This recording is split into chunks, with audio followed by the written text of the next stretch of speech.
Paris Saint-Germain. Un mot sur l'avenir des joueurs, Frédéric. Ouais, ils se posent tous cette question. Est-ce le moment de quitter le PSG? Ils s'interrogent. Voici les informations récoltées par la rédaction de Téléfoot avec Marquinhos. Tout d'abord, l'été dernier, le Barça avait proposé 45 millions d'euros, Chelsea 60.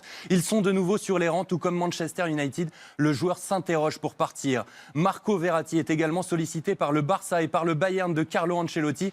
Lui aussi se pose des questions. Une chance sur deux qu'il quitte Paris.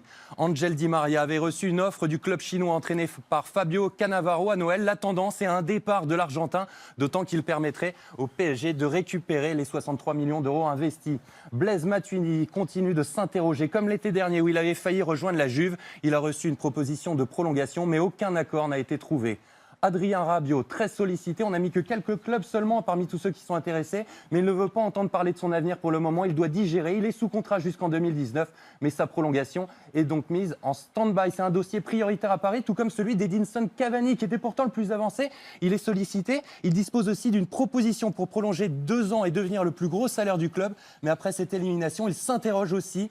Et dans 9 mois, le 1er janvier, il pourrait signer gratuitement où il veut, puisqu'il est en contrat jusqu'en 2018. Bref, encore un dossier chaud pour le PSG. On a compris que c'était très chaud, ouais. J'aurais aimé voir la revue de presse juste après la victoire au match aller Ouais, non, mais vous avez raison. Non, mais... contre le Barça. Mais d'ailleurs, voilà, il faut pas, si ce club-là est fort, il ne doit pas paniquer. Mais vous avez raison. Et c'est bien d'avoir de la mémoire. On parlait de Cavani, il a été exceptionnel au match aller. C'est un dossier prioritaire pour le Paris Saint-Germain. Prioritaire, prioritaire.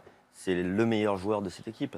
Voilà, il faut vite le signer. Voilà. Et il ne faut surtout pas paniquer. Il ne faut surtout pas remettre tout en question. Mais se poser les bonnes questions sur ces échecs consécutifs en Ligue des Champions. Voilà. Tu domines le championnat de France, mais quand tu tombes sur des équipes de ton niveau, à un moment donné, voilà, tu craques. Pourquoi ?